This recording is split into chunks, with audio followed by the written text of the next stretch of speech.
Welcome to the Bret Boone Podcast. I am Bret Boone. Today on the program, longtime buddy of mine, teammate, Hall of Famer, and Mariners hitting coach, Edgar Martinez. Poppy, welcome back to the Bret Boone Podcast. Great to great to be here. Good to see you again. You just got back from Puerto Rico, long trip. Yes, we took a break. Holly had to do something in New York. I was in Puerto Rico at the time. Then I went to New York, met with her, and then flew back to Puerto Rico. We stayed in the. We went to the Caribbean for a few 5 days. Little rest Yeah. and relaxation. Oh, and it was nice. 84, 83 degrees. Nice. You, It was you really good. see, Poppy, are you still in Seattle? You're in Seattle right now. I'm in Seattle right now. Yeah. Yes. See, I'm in California. I'm in Del Mar. It's like the Caribbean every day. I know, even this time of the year, you're in the perfect area. Taxes aren't very good though. I got it. Uh, um, You didn't tell me what this was going to be like, this hitting coach stuff. How you like it? It was amazing. I came, I got the call from Bruce and I agreed to do it and I showed up. And first and foremost, I was excited to be back in uniform. It had been a while. Our first game was in Boston. The funny thing is the first game back. So, when you and myself, we finished playing, cell phones weren't a big deal, right? Yeah, So I get to Boston and I go out in the dugout in Fenway before my first game. I get there, do some press, kind of meet the guys for the first time, and I'm getting ready. I go out there for the game, and I'm out and I got my phone with me, and I'm taking a selfie because it's my first game back, and everybody's laughing at me. They're like, you can't have a cell phone in the dugout." And I'm like, wait a minute, we have our cell phones everywhere. And then I remember the first game, I was just kind of getting my feet wet and just kind of meeting the guys and watching them. We had a great game. We're moving runners and getting them in from third with less than two outs. I mean, it was picture perfect. We got 15 hits. And I remember after the game doing the press saying, well, it's all downhill from here because it couldn't have been better my first night. But, you think you've played this game a long time. You and I, we grew up in this game. This has been our whole life.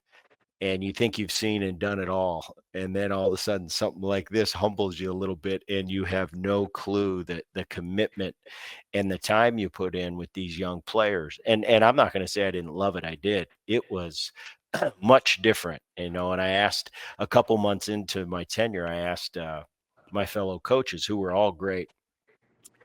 I said, "What were you thinking when I first walked in?" And they said, "He has no clue what's about to hit him." The studying and the getting ready and the preparing with the video and the meetings you have with players about maybe the approach we're going to have tonight and the cage work.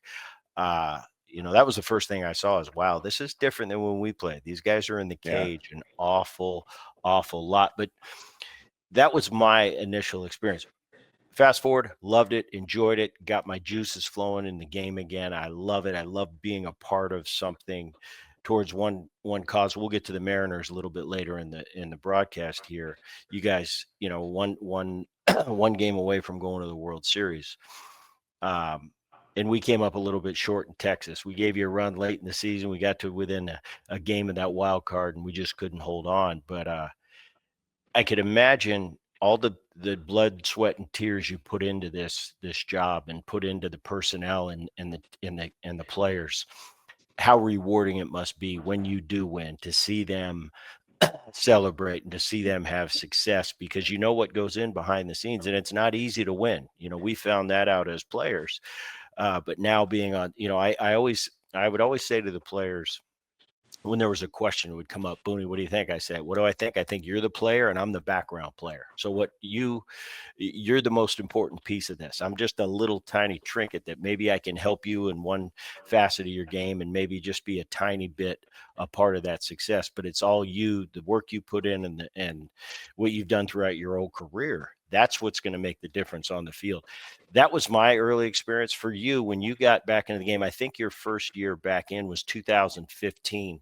Did you have a similar experience to what I did?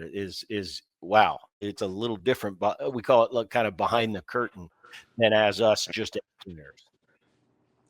I have a small sample of what will entail, but like you kind of have an idea, but until you actually get to do the job and see how much work needs to be put into it, is when you start doing it, that's when you realize this is a lot of work. This is a big commitment, but it's still very rewarding because you see that with some players, it can make a difference.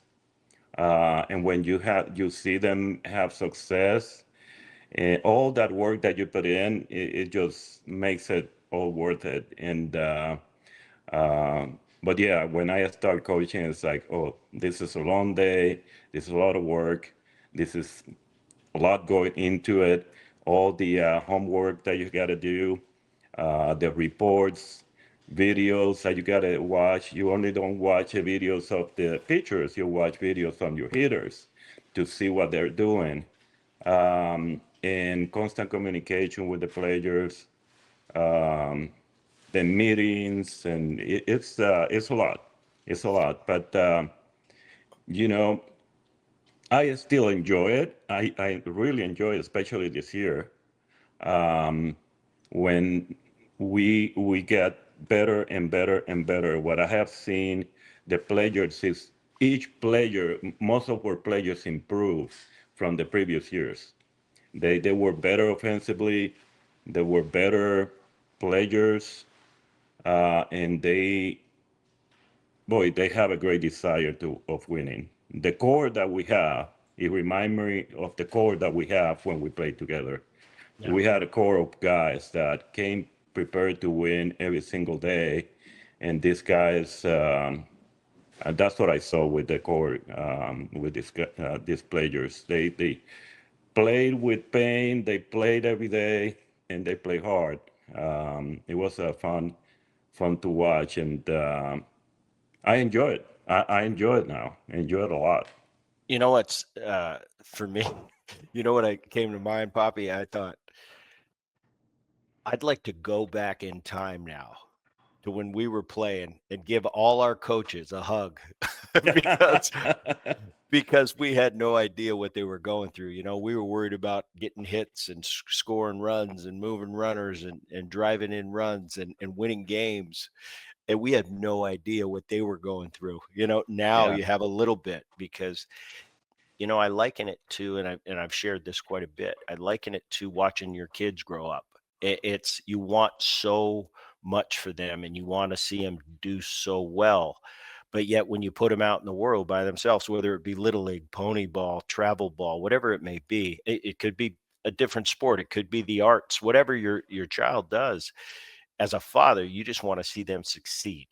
And when they're having a tough time, man, it's eating you up inside, but you stay poised and you stay cool because we got to do that. But and then when you see them be really successful and succeed in life, you're so proud inside, and there's fireworks going off. I liken the experience to that. When I saw these players strike out with the bases loaded at a big situation, my heart was breaking inside. Like, no, I want to go out there and help them, but you can't. yeah. And just on the flip side of that, when they get a big hit in a big situation, uh, I can't tell you how excited I get for the individual and then the Yeah, collective because you win the game. Um, you know that was my feeling. Is that similar for you? it is. It is very similar. Um, especially when the guys are, some of the guys are struggling, and they come in a situation, big situation, and they come through. You feel like you got the hit. Yeah. You feel like, and it feels so good. And I see. I mean, I've been with these guys, most of these guys, for several years. Not as a full-time coach, but kind of guy that help the coaches and help players. and see them grow, and they really did a big step forward this past year. They Yeah. really they when we celebrated, made the playoffs, each celebration is like you could tell how much they enjoy it, and you feel like it's you celebrating that you won. So it's very cool. It's very cool, and yeah, you feel that way when they succeed. You feel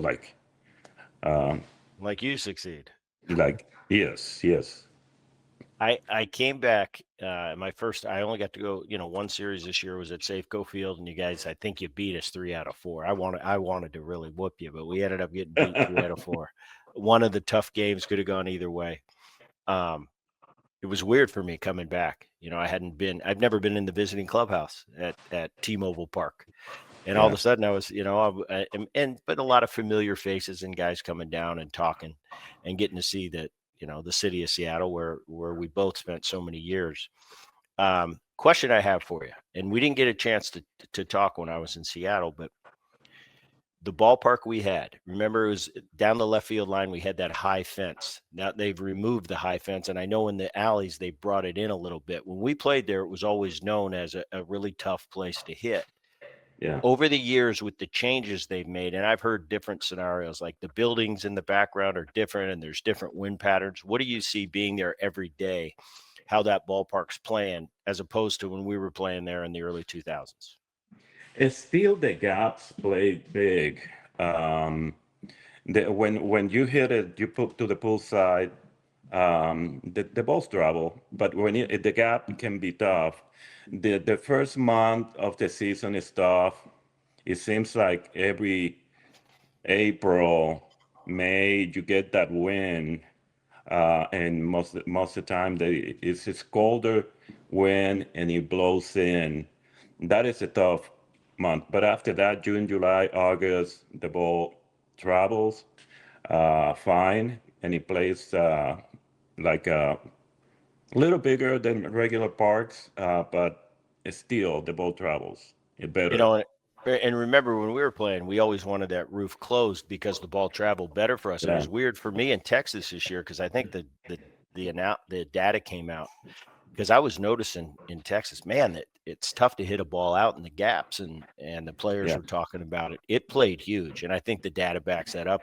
Texas played as the biggest ballpark this year, but for them, they always wanted it open, the hitters, because they said when it's open, it goes better, and that goes exactly against what T-Mobile Park is. When that roof is closed, it's more of a controlled environment, and the ball tended to, at least when we were hitting, the ball tended to go better. We always wanted that roof closed, but in Texas, it was the opposite. When the roof was open, it tended to go a little bit better. So that's just an interesting thing that I advise, or that I noticed. Um, with the players, how different is it than when we played as far as the video? Tell the audience, because it's unbelievable what you have available at your fingertips. The iPads that we all get, I'm sure you have as a coach. We can go Yeah. into our hotel room and study we can see every pitch that uh, every pitcher on that opposing staff has thrown the entire year. And if you want to go back to last year, you can mix and match. I think as a hitter, uh, I'm a little bit envious that we didn't have that in our time. We used to go down, and our old video guy, his name was Carl. We used to go and rise him. Hey, Carl, get us every piece of information you can, every piece of video of whoever we're facing tonight. Nowadays, wow, they have everything at their fingertips. I'm a little bit envious. What do you think of the technology and how far it's come? Yeah, the technology and the information is amazing. I mean, it's like the scouting report that we get and all the videos and all the information is amazing. I mean, you can, as a hitter, if you have the tendencies, like what the pitcher tried to do, against you, and if you know that information, it really can help. Um, so, yeah, it's amazing. I would love to use the information that we have today. I would love to use the Traject, that machine. Yeah. Uh, that equipment is incredible. It's like you facing the pitcher that you're gonna face that night. It's like having four at bats if I want to before go and face him. So it's a great technology these days, and like you said, it's right there. Just within minutes, you can have the information. You have a reliever that is coming in. You look at the iPad, and you have the information, the videos, the pictures, the velocity, the movement, everything. So, yeah, it would have been helpful for us. And when Edgar, for those of you watching the Bret Boone podcast and are listening, he said the trajectory. What he's talking about is the trajectory machine that they have now in all the big league cages, is where you can reenact. They'll have the pitcher that's pitching in the computer. He's broadcast onto the machine, and the machine, it gets about as realistic as you can. Him, his velocity, all his pitches, the different shapes, and the guys will stand in before the game and watch it. They got me to get in there a few times against traject, and I got my two strike stance, and I went the other way, and I survived, and I didn't embarrass myself. But yeah, it's amazing what they have out there. um the kids are different today coming up. I noticed that there was a difference between kind of the veterans on my team, on the Texas Rangers, and the young kids. It seems like we're coming up differently. It's a travel ball era. A lot of angles and tendencies and this and that. My question to you is, when you came up in the Latin community, how much has changed in the Latin community, the way the kids are kind of introduced to professional baseball in the big leagues versus when Edgar Martinez was coming up? Well, when I came up, first all this technology was nothing. Uh, no videos at that point, nothing. The hitting coaches that we had, really, there were not mechanics involved, hardly anything. I mean, repeat a swing, and I mean, I have coaches that wanted me to hit the ball down, hit it in the ground. Now it's completely different. Now, Yeah. if you hit the ball in the ground, that's not good. You need to hit it on the air. A lot of organizations wanted the hitters to pull the ball in the air. Um, I grew up middle of the field, gap to gap, and that's the way I hit my whole career. That's basically our approach. And the players today versus us, what I will say is that they are really mechanical. Yeah. No, I can echo that. I mean, and Cal, Cal Raleigh quoted you in the middle of the season. And we'll get to Cal a little bit later, had an unbelievable season, but he said, we were talking about Edgar, and he said, yeah, Edgar, our focus is stay in the middle of the field. If you stay in the middle of the field, you got a chance. That was my message to everybody. You stay in the middle of the field, you stay on the breaking ball. You get to that pull side, and as well as I do, when you're up there thinking pull the ball, you're dead to any other pitch except for one pitch in a perfect spot. If he's got a good breaking ball or a good split or good changeup, and you're looking to pull balls, you're going to have a long night. So I was with you. I was stay in the center of the field. Let's not get so worry about our mechanics. And my message was strictly this: you're in the big leagues because you can hit, because you have mechanics. My thing, to keep it as simple as I can, is let's learn how to prepare to compete at 7 o'clock every night, because that's the most important part. We play 162 games, and I don't want to spend too much time in that cage chasing the perfect swing, because even a guy like you who won batting titles, the perfect swing doesn't exist. It's about surviving. It's about knowing what you have that particular day. Maybe it's my A swing today, and I can stand up tall and let it fly, but I need to know when I don't have that A swing, and maybe I got to go to that B swing tonight. The B swings can still get a couple hits and help us win, but you kind of got to know. And I always compared it to being a golfer. On Saturday, you're not working on mechanics when you're in the middle of a tournament. You're trying to flush some balls, feel good, and go compete in a tournament to live to play on Sunday.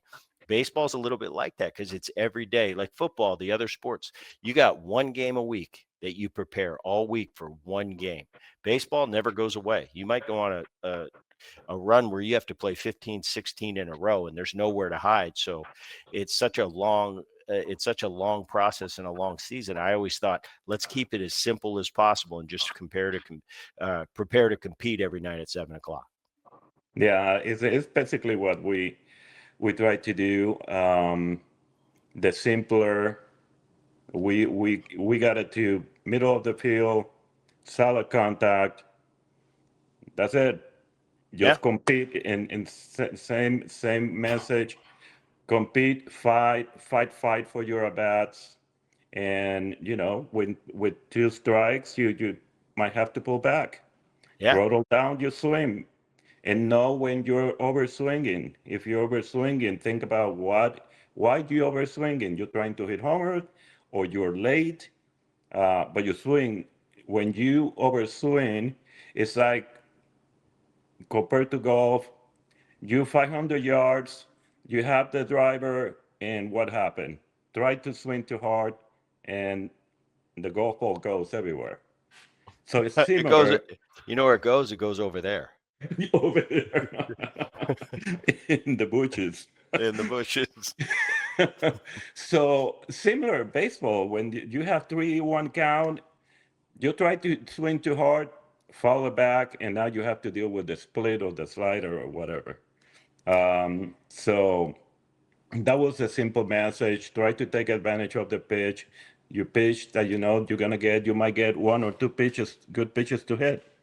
Yeah. And you don't want to miss it. You want to take advantage of those pitches. And that is the message. Sometimes I think those players that complicate things in their mind, that is more the mechanics. Um, but that's the part of learning themselves as players. And I think that our message is stuck with most of the players this year in the last few years. And I would reference a lot of times when I was talking to our players, I'd reference our experience together. I said, when Edgar usually hit right behind me, and I said sometimes I'd go to him before, a relief pitcher was coming in, and I'd say, Edgar, how have you done off him? I said, if he answered with, I've done pretty well off him. Well, now I have that intel that he's probably going to come after me right here. If I go to Edgar behind me and say, how have you done off this guy? I haven't had much success. Well, maybe they're going to be a little more careful with me in those situations. These are things that are really important. Us as, and I'll use the reference again, background players versus the current players. We're here to facilitate, give them our experience that we went through, the things that worked, the things that didn't work. At the end of the day, it's about them. And what really was fulfilling to me was when I'd see our right-handers getting together in the dugout and just talking about, hey, he does this on the breaking ball, or he takes a little more off in this situation, and to see them talking, and then the lefties in like fashion talking together, like, well, what does he do against the lefty? Well, that cutter that he's throwing a lefty, he gives it away. So when I saw those guys talking and getting together, it was almost like it was Christmas time. I'm just looking at them Yeah, going, look at those guys going. They don't need me anymore. They've yeah, got it. That's how the great teams and the really good offensive teams do it. We as coaches can help you so much, but when it comes down to it, you guys are getting it done. And the interaction, when I'd see those guys getting together and talking about tendencies and I knew we were going to win tonight. And that was the yeah, thing that was really rewarding for me. yeah, yeah. Those meetings are so. I mean, when they talk in the meetings, that's when you're gonna have a good approach at the in during that game. And that's also what we try to do, involve the players in the meetings, and so they can have their input also, Yeah. and it becomes their approach, not the coach's approach, Right. right? Right. Because it has to be. We're all different. Yeah, We had similar thoughts hitting, but we didn't do everything the same. You have to know what your skill set is and maximize that skill set. Yeah. a little bit of a challenge for me was during a game. If I had something that I really was noticing, of course I'm going to bring it to the hitter. But whether it was a positive or a negative, I had to weigh out, is now the time to tell him Yeah. he's got a big at bat coming up later, and you got to decipher when it's really necessary in the Yeah. moment to correct something, or this is something that can wait till after the game. Because our job and I took it upon myself. My job was to prepare each hitter as good as I could for that next at bat. That's the only thing that was important, is getting in the best mind frame they could be in for each at bat. Because as the season goes on, sometimes we're lost, sometimes we're locked in, and sometimes we're somewhere in the middle, but it's all about that next at bat. I found that the really influential and good hitting instructors throughout my career had an uncanny ability to walk by me, say something that jar something loose, and I went from I'm off in la la land to that's a good point. And now all of a sudden I've got a little bit hope. I always would use that. Sometimes all you need is a little bit hope. And if you have hope, there's a chance you're going to be successful. And it might be 1 for 4, but it might have been that one hit you got, might be a two run double to win the game. So this game is Yeah. so hard that you got to take the wins where you can get them. Yeah. I think you mentioned something that is um, very important for a coach to know when to say something, Hmm. when to wait, or if you're gonna say something, how to say it. Right. Who Like is the individual? The who individual is? comes into play. It's some guys can Yeah. handle a certain type of way Yeah. of speaking to them, and some guys you got to coddle a little bit more to get the same result. Exactly. And sometimes, not saying anything is the best thing Hmm. because Yeah. you've seen something in the at bat that whatever it is, he just missed a fastball. I don't want him to be shaking his head and come and say, "What is wrong?" Say, "Just missed it," you know. Yeah. Exactly. Even though we got to fib a little bit.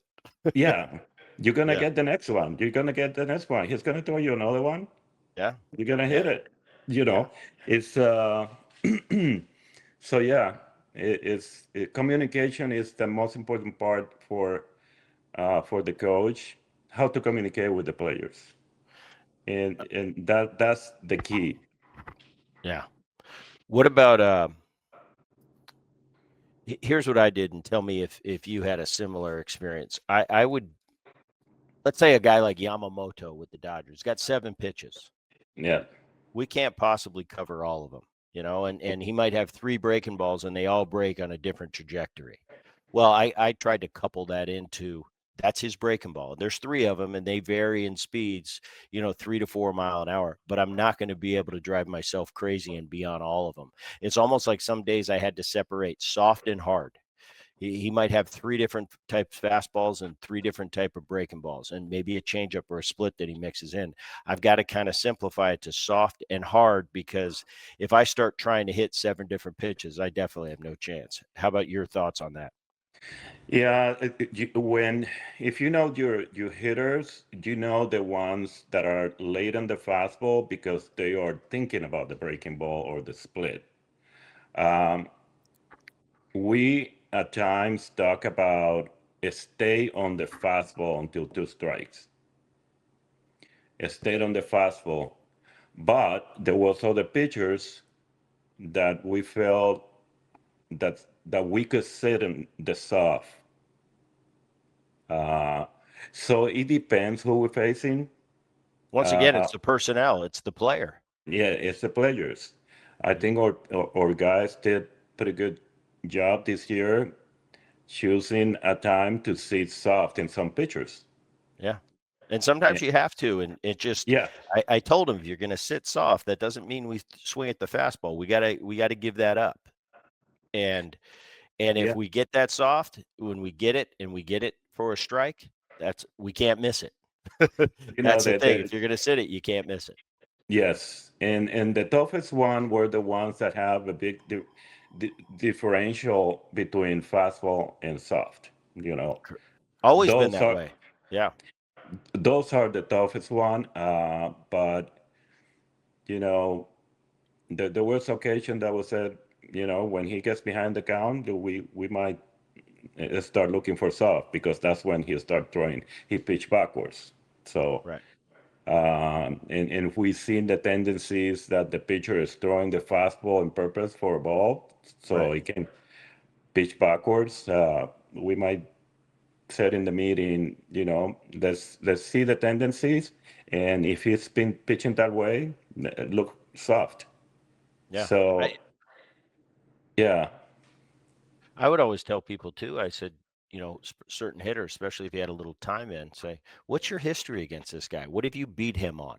yeah, Have you hit 2 home runs on breaking balls? Well, he's probably going to give you some heaters tonight, and vice yeah, versa. So you got to take that intel too into consideration. And when talk about sitting soft, it's not a guessing game. And I tell everybody that if you yeah, do it correctly, it's not guessing. It's just an educated approach. And if I go up there and sit soft, for example, that doesn't mean if he throws me a first pitch fastball, I panic and get back on the fastball. Even if he throws me 2 fastballs in a row, it might be 1-1. Guess what?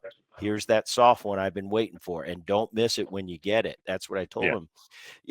Because a lot of times, and I don't know if you were this way, but for me, sitting soft, it was easy for me to lay off the fastball. But sometimes when I wasn't seeing the ball good, seeing spin, when I'm looking dead red, sometimes I'd chase that breaking ball. I don't know yeah. if that was a tendency you had as well. If my mechanics, what I tried to do was to slow down my mechanics and compact my swing, uh, and that allowed me to sit soft. And if I'm late, I could hit the ball fastball. If I swing, it's gonna go the opposite swing field. Right. But as long as I have the middle of the field approach, Hmm. I can sit soft and it still hit the fastball late, like first, you know, Down the first right base field. line. Yeah. Yeah. Or foul ball that way. That's okay. Right. Sometimes if I foul balls, I'm getting more information with each pitch. Yeah. Maybe he thinks he's behind my fastball, and you're going, no, I was just sitting on a breaking ball. Here, try to throw me a fastball now. It's a cat and mouse. It's gone. It is. It's been 120 years of a cat and mouse. It hasn't changed. One more thing, and then I want to get to the Mariners of this year. Uh, Automated strike zone. With when we played, and I would tell the players always want to know, in the early 2000s, before we had all this technology in the box, the ball strike box. What was the umpiring like? I said, well, the umpire, the good ones, they'd established their strike zone. We knew what the strike zone was, and we just went about it. The human element was always a part of that. But some guys were low ball pitchers. Some guys would give 2 inches on the outside corner. Some guys would give 2 inches on the inside corner. But as long as we knew that, we knew what the strike zone was. Nowadays, it's kind of supposed to be a universal strike zone where it's pretty cut and dry. If the ball hit the line, it's a strike. If it didn't, it's a ball. For us, we'd come back and argue about a 2-strike pitch. We would just look at the pitch on video and go, yeah, I was right. That was a ball. But we didn't have a line to have factual information. Now everybody has that line. That strike zone is small, but everybody has a line. And the more I think about it, and I'm a purist. I love the game the way it's been for 100 and some years. So I like little change little change for me is better. But I've come around on this strike zone thing because I just see it seems like it's a distraction from the game and the great game. It seems like the announcers, they all talk about if the umpire misses a couple balls outside that box, that's all they talk about. Where in our day, it wasn't talked about like that. So I think you might as well, with the technology being here and everybody is so critical of that strike zone, you might as well, if the software is laser tough and it's definitely foolproof, I think it's a matter of time before they go to the electronic strike zone. And I think the positive thing for players is now we know. Now we know in our mind for a fact, we know exactly what the strike zone is. It's not going to change. It doesn't matter who's behind the plate. I hate taking away the human element. I think that's what makes baseball special. But at the same time, with the technology being this advanced, I think it's time for that. Your thoughts? I kind of like what we were doing in spring training. I think that the umpires have improved from They're where we they're play. definitely better than when we. Yeah, They're better, and I I think it's agree. because it's more attention to the strike zone, that we need to be get that right because it can decide a game, Yeah, right? yeah. And we see it all the time. It can turn the game around one pitch. Uh, but I liked what we were using in spring training, where if the pitcher made the pitch and the catcher believe is out of the zone, or it's a strike, the catcher can call and say, and they verify it, and that way you Oh, right. still, When they tap their head. Yeah. yeah, they tap their head. That means, I think that was a strike or was a ball. Can you check? Well, I how like about? that. Okay, go continue. I would have loved that because I thought I have pretty good idea of the strike zone. I would love it. Every time I get a bad call, I would go check it. But here's the thing, though, Edgar. All right, here's the thing. Here's the question I have for you with that strike zone, the challenge system. You get 2 challenges a game. Yeah, Okay. If you screw up the challenge now, you only have 1. Okay, now yeah, we get to spring training and we're setting the rules out from the hitter side. Well, from a team side, because the pitchers, the catchers are involved. yeah, How do you decide who has the authority to challenge it? Because some guys, some teammates that we had were like, he doesn't know what a ball and what a strike is. We don't trust yeah, him when he say it's a bad pitch. Some guys are really good. Some catchers are really good at yeah, knowing exactly what a ball and a strike is. So how do you come up with a formula? You only got 2. You only got 2 challenges. yeah. Who's Y- allowed to challenge, or does it have to do with the situation and how important that strike was in the game? Because I think you only have like 6 seconds to decide. Yeah, I think it needs to be within the hitters, each team, who in what situation you're gonna go to the challenge. How about Uh, this? How about this though? If we don't trust you, you're a young player, and you go, you don't know the strike zone. He goes, don't do I it. never get, I never get to challenge anything, but the guys with the good eyes, they get all the perks. Yes, yeah. You got to I earn your mean, stripes. Cal Raleigh in spring training when he was catching, he was Yeah. perfect. Every time he challenged it, he was right. I think that might be the easiest thing to start when you're easing into that is Yeah. just put it in the hands of the defense for the catcher. and, Yes. and Yeah. and go from that perspective. Now, obviously, if it's in the 9th inning and it's a tight game and you still have 2 challenges left, well, then you can challenge whatever you want. But I think just for simplification, I think putting it on the defense, putting it on your catcher who you trust, that might be the best strategy to go about it early on. And like everything else, it'll work the kinks out, and you'll find what that formula is. It might take a year or 2, but you'll figure out what the best formula is for that. I agree. That's a good point. The defense, sometimes that's where you lose most of the game when the defense, the we give up a big hit after a bad call. Yeah. That can decide the game. So, yeah.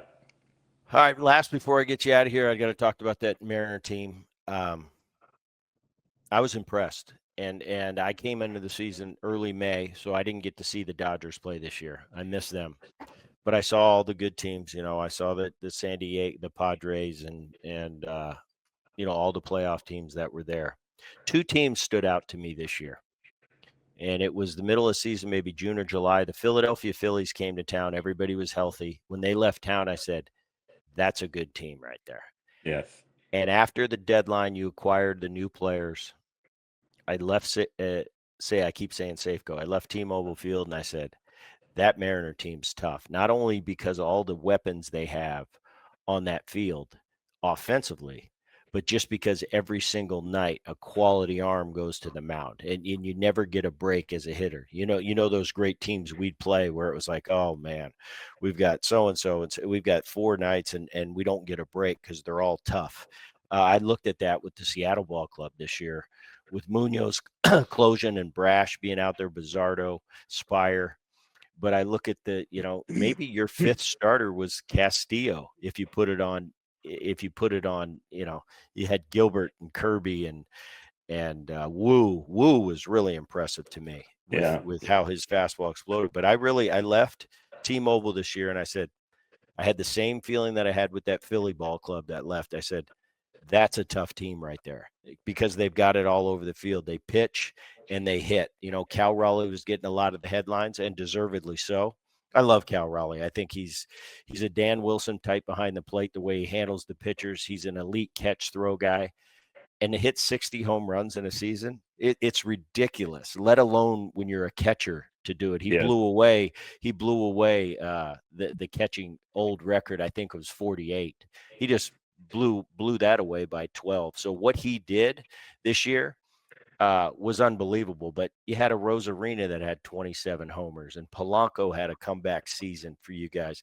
Suarez, they didn't even talk about Suarez. He only hit 49 home runs. I mean, talk about an unbelievable power year that was I kind of think was underappreciated just because of how unbelievable Cal was doing.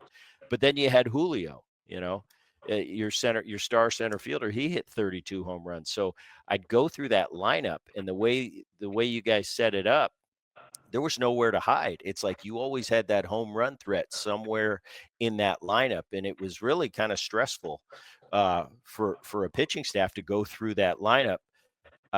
Tell me what you saw, and is that accurate? Because I thought the Seattle Mariners, when push came to shove, the season was over. I watched you guys go to the playoffs. I said, I think the Seattle Mariners are the best team in the American League. And Toronto had something really special going on this year. You saw that in the postseason. They just had that magical aura about them. They had that unbelievable chemistry that we had on some of those Mariner teams. It ran out in the World Series and they got beat by the Dodgers. But I was you went into the Toronto series and I thought, Toronto, that's a good team. But that Mariner team's better, and it kind of surprised me that Toronto got past you. Just talk about the team a little bit this year, and top it off with what you saw from Cal Raleigh. Yeah, you're right. I was feeling the same way about our lineup. That once we got Naylor and Suarez, I was looking at the lineup and Polanco, 25 homer, 26. I didn't even mention Naylor. I forgot about that. You just signed him for the Yeah, new 5-year deal. All right, go ahead. Sorry. yeah, and from 1 to 9, because we have JP hitting 9, and he's a walk machine. He gets on base. He gets good at bats with men in position, and he got some big homers for us, key big homers at the right time. So I was thinking these starters are gonna really have to be stressed from 1 to 9, and because it's a tough lineup to go through 3 times. Yeah, it really was. Anybody can have 1 or 2 in base and hit one out. Mm-hmm. So the pitchers constantly have to be careful about that. Which makes him throw harder, or be extra careful and make mistakes. Um, and going into the playoffs, um, I think Toronto, their offense was tough. They were. You know, Everybody up and down that lineup. It was unbelievable, the big hits there. And they can just hit, and they put the ball in play, and they don't strike out. that's what is. They don't have a lot of swing and miss in their lineup. Yeah. So, and they put the bottom plate. They run 1 to 9. Those guys behind at the end of the lineup, 8 and 9, they're tough, and they got big hits for them Yeah. the whole year. Yeah. Um, but I agree with you. I felt that we were better, Yeah. and we just had 8 outs. We just needed 8 outs to Yeah. be in the World Series. But this is baseball, right? It's baseball, It's and baseball. this thing happens. And with Cal, he just keeps getting better at knowing himself as a hitter. Uh, being more a complete hitter.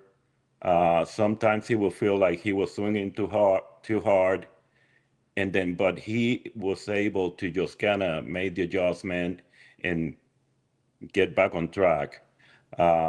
So he has become not only a power hitter that can hit consistently from both sides of the plate, but he's getting better and better and better at being a hitter, a good hitter. Yeah. If sometimes he feels that he has to go the other way, he will look outside and go the other way. And he And does have power that way too. and in a day and age where catchers don't log the time. I mean, if you do, but Yeah. he's doing all that. He's hitting 60 home runs and he's back behind that plate every night. And it's impressive. Well, I think he's a great uh I kind of looked at that Seattle Mariners teams and there's a lot of familiar faces and there's a lot of star power. But when push comes to shove, it's kind of Cal Raleigh for me is on the cover the media guide. Just the way he handles himself publicly, the way he plays the game right, the example he sets. I think all that great. It's the tough part is Aaron Judge is in the league. Yeah. It's tough. It's tough when it came down to it. But what a great year. The thing about it is we went to Toronto in I think September, and I remember leaving. I talk about leaving that Philly series, leaving that Mariner series. I'd have an assessment every time I left a series. How good was that team? It wasn't that they were overwhelmingly great. They were really good. And the thing that really impressed me about them was they put the ball in play. Yeah. They didn't strike out. And that's something in today's game we don't see too often. So I thought that separated them. But whatever they had going on, whatever mojo, we'll call it mojo for this podcast, it was something special, and you could tell. It was a look. I talk about our early 2000s team, how it wasn't an arrogant team, but it was a team that we knew we were going to win every night. And it was just a look or a smile or a smirk, kind of like, we're going to come back and win. I think to a certain degree, the Toronto Blue Jays this year had that unbelievable mojo where they just amongst themselves, those teammates were just kind of looking at each other like, we're going to win tonight. So I think that in the end is what propelled them to almost win the World Series this year. Yes, definitely. You can see there when we won 2 games in Toronto. Um, we, I felt when I saw him, I said, "We got him." Yeah. And then it was a day off. They traveled to Seattle, and when they, from the first inning on, you say, "This guy," I felt these guys are not going away. Yeah. They're They not didn't go going away. away. They're not going away. We beat them in Toronto twice with their fans that were like, Crazy. and at that moment I said, we got them. Yeah. Day off, we play them again. I say, no, no, these guys are not going away. This is going to be a series. Yeah. This is going to be a series, and they beat us. We got spanked in that game, and they beat us the next game. Luckily, we won the third game and went back to Toronto. But um, yeah, I mean, you down 2 games, nothing, lose at home. Come, we won the third game, and they still, they never say we're done. They never say they said the opposite. No, we're gonna fight, and let's go. Yeah. And credit to them, because a lot of people, a lot of teams just, you know, they roll over at that point. And that's what I tell people all the time. That's why winning is so hard. You are this far away from going to the World Series, and it's so hard to win in this game. And every year I watch, I never got to win a World Series. You never got to win a World Series, but I watch that World Series every year. And when they win, it's like, wow, that's an Yeah, unbelievable starting in spring training, and it finishes in early November with whoever the World Series champion that is being crowned. It's unbelievable, and it's unbelievably difficult to win it all. it is. And baseball is baseball, and that's why it's the greatest sport in the world. Poppy, thank you for taking the time today. It's great catching up with you. I appreciate you coming on. For those of you out there watching the Bret Boone Podcast, we're now on YouTube. For those of you listen, get it on the Odyssey app or wherever you download your podcast. And until next time, keep it there.